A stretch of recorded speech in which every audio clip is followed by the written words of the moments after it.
Welcome to V S ten news. నేను మహాలక్ష్మి. ఈ రోజు మనతో పాటు ఒక స్పెషల్ గెస్ట్ ఉన్నారండి. ఆయనే వీడియో క్రియేటర్, సింగర్, ఇలా చెప్పుకుంటూ పోతే మల్టీ టాలెంటెడ్ శ్రవణ్ కుమార్ గారు. వారితో మాట్లాడదాం. సార్ నమస్తే అండి. నమస్తే అండి. సార్, ఒక్క వ్యక్తి ఒక పని చేయడానికి చాలా కష్టతరమైన ఈ రోజుల్లో ఇన్ని రకాలుగా మీరు మల్టీ టాలెంటెడ్ గా దూసుకుపోతున్నారు. అయితే మెయిన్ గా ఈ మధ్య ఒక సాంగ్ ప్యారడీతో మీరు వైరల్ అవుతున్నారు. ఆ సాంగే పిల్ల నువ్వు లేని జీవితం, పవన్ కళ్యాణ్ గారిది. అది ఎట్లా అంటే ఎందుకు రాయాలనిపించింది? దానికి ఇన్స్పిరేషన్ ఏంటి సార్? ఇన్స్పిరేషన్ అంటూ ఏం లేదండి. మాది కూడా ఆంధ్రానే. ఓకే. కాకపోతే వర్కింగ్ హైదరాబాద్ లో సాఫ్ట్వేర్ ఇంజనీర్ గా వర్క్ చేస్తున్నాను. ఎక్కడ సార్ సో ఆంధ్రాలో? ప్రజెంట్ ఆంధ్రాలో మాది నెల్లూరు దగ్గర అండి. మీకు ఐడియా ఉంటే సూలూరుపేట ఐడియా ఉందా? ఉంది సార్, ఉంది మాది సూలూరుపేట అండి. సార్. సో అది బేసిక్ ఆల్రెడీ ప్రెసెంట్ ఉన్న సిచ్యువేషన్ ఏదైతే ట్రెండింగ్ లో ఉంటుందో దాని గురించి చేస్తేనే ఇన్స్టాగ్రామ్ లో ఆల్గరిథం పిక్ అయ్యి మనకి వ్యూస్ వచ్చేదానికి ఛాన్స్ ఉంటుందని చెప్పేసి ముందుగానే మనకి చాలా మంది చెప్తూ ఉంటే వింటాం కాబట్టి దాంట్లో బట్టి ట్రై చేసాం అనమాట. ప్రజెంట్ అప్పుడు హాట్ టాపిక్ ఎలక్షన్స్ కాబట్టి దాని మీద ఇంకా సాంగ్ చేసుకొని పాడడం జరిగింది. ఉమ్, ఉమ్. అది సూపర్ హిట్ అయింది మీ ఆలోచన కూడా. అంటే ఆలోచన నేను ఎక్స్పెక్ట్ చేయలేదు అంతమంది వ్యూస్ రీచ్ అవుతుందని చెప్పేసి. అవును. సో సార్, మా ప్రేక్షకుల కోసం ఒక్కసారి పాడతారా? తప్పకుండా పాడతానండి. వైనాట్. ఓకే. 175 సీట్ల కోసం ఏపీ ఎలక్షన్స్ జరుగుతాయి. అందులోని 21 సీట్లు నువ్వు క్లీన్ స్వీప్ చేసి చూపినావే. వైనాట్ 175 అన్నా యుద్ధానికి మేం సిద్ధమన్నా ఆ నాయకుల కొమ్ములిరిచి యద పాతాళానికి తొక్కినావే. కొట్టినా తిట్టినా నిన్ను నీ సైనికుల్ని రోడ్డు మీద ఆపిన కుట్రలే చేసిన కుతంత్రాలు చేసిన వారాహి ఎక్కి నువ్వు గెలిచి చూపినావే. పవనన్నా నువ్వు లేని జీవితం రాష్ట్రాన్నే చేతులార చెయ్యి జార్చుకోవడం.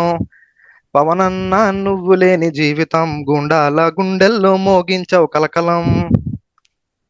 సో నైస్ అండి. అంటే మీరు పవన్ కళ్యాణ్ ఫ్యానా ఏంటి బేసిక్ గా? అంటే అవునండి, పవన్ కళ్యాణ్ ఫ్యాన్ అంటే మనం మెగాస్టార్ చిరంజీవి గారి ఫ్యాన్ అన్నమాట. ఆ, చిన్నప్పటి నుంచి ఆయన మూవీస్ చూసినప్పటి నుంచి మనకి పవన్ కళ్యాణ్ అంటే కూడా అదే అభిమానం ఉందండి. ఈ లిరిక్స్ మీరే రాసుకున్నారా సార్? అవునండి, లిరిక్స్ నేనే రాసుకున్నానండి మీరే ఓన్గా. రాసుకున్నారు. చాలా అద్భుతంగా పాడారు. అంటే ఇంకా ఏవైనా పాటలు ఇట్లా ప్యారడీ చేద్దాం అనుకుంటున్నారా ఇన్ కేసు ఫ్యూచర్ లో? అంటే ఆల్రెడీ ఉందండి మైండ్ లో. ప్యారడీ సాంగ్స్ కానీ షార్ట్ ఫిల్మ్ కి కానీ ఉన్నాయి. ఆల్రెడీ స్క్రిప్ట్ రెడీ చేసుకుంటా ఉన్నాం. ఉమ్, అంటే చిన్నగా నాకు ఉండేది వీకెండ్ లో 2 days టైం. సో ఉమ్, ఆ 2 days లో నేను ఒక రోజు మొత్తం నేనే ఎడిట్ చేసుకోవాలి, అన్ని నేనే చేసుకోవాలి. ఉమ్, కాబట్టి స్లోగా 1 by 1 స్టెప్స్ తీసుకుంటానండి. అలా భాగంగానే ఫస్ట్ ఒక 2 videos రిలీజ్ చేసిన తర్వాత రీల్స్ లో ఉమ్. థర్డ్ సాంగ్ అనుకుంటాను. అప్పుడు సరే ట్రెండింగ్ టాపిక్ అని దాని మీద చేసాము. దానికి బాగా బీభత్సమైన వ్యూస్ వచ్చాయి. ఓకే. తర్వాత మా ఇంకా కోసం. స్లోగా చేసే కంటే ఓకే సార్. చెప్పండి. మా కోసం ఇంకొక సాంగ్ ఏదైనా పాడగలుగుతారా మీరు చేసిన వాటిల్లో? నేను చేసిన వాటిల్లో అంటే ఆల్రెడీ ఒక దానికి ఆ, తమిళ్ సాంగ్ ఒక దానికి ప్యారడీ చేసుకున్నానండి. అది మేబీ మీరు విన్నారో లేదో. తమిళ్లో ఒక సాంగ్ ఉంది. సార్. అది నా యూట్యూబ్ ఛానల్లో కూడా ఉంది. అంటే మీరు నేను రాసుకున్న సాంగ్ అని అడిగారు కాబట్టి ఇది ఆల్మోస్ట్ ఒక 2 years బ్యాకే రాసుకున్నానండి. 2 years కాదు, 4 years అవుతుంది. ఓకే. అంటే తమిళ్లో ఆల్రెడీ ఒక హిట్ సాంగ్ ఉందన్నమాట. అది ప్రైవేట్ సాంగే, ప్రైవేట్ ఆల్బమ్. దానికి ఆ ట్యూన్ కి నేను లిరిక్ రాసుకున్నాను అనమాట. Okay sir.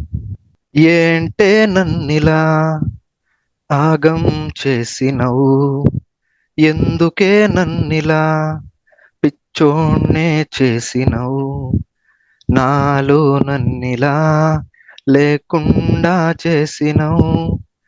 ఏంటే అసలేంటే అసలేంటే నీకు మళ్ళే దేవతైన భూమి మీద తిరగలేదే. నాకు మళ్ళే నిన్ను కాచే నీడ నీకు దొరకబోదే. ఓకే సార్, చాలా బాగా పాడారు. మీ వాయిస్ కూడా సూపర్ గా ఉంది. అంటే ఫ్యూచర్ లో ప్రైవేట్ ఆల్బమ్స్ కూడా మీరు చేసే ఛాన్సెస్ ఉన్నాయంటారా? అంటే ఆల్రెడీ నాకు ప్రాపర్ సెటప్ ఏదైనా దొరుకునుంటే ఇప్పటికే చేసి ఉండాలి. కాకపోతే స్లోగా అంటే నేను నా అంతట నేను నేర్చుకుని ట్రై చేస్తున్నానండి.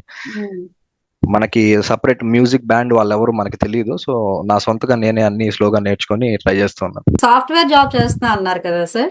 అవునండి, అవునండి. ఇది ఎప్పటి నుంచి స్టార్ట్ అయింది? సరదాగా స్టార్ట్ చేశారా రీల్స్ చేయడం అనేది?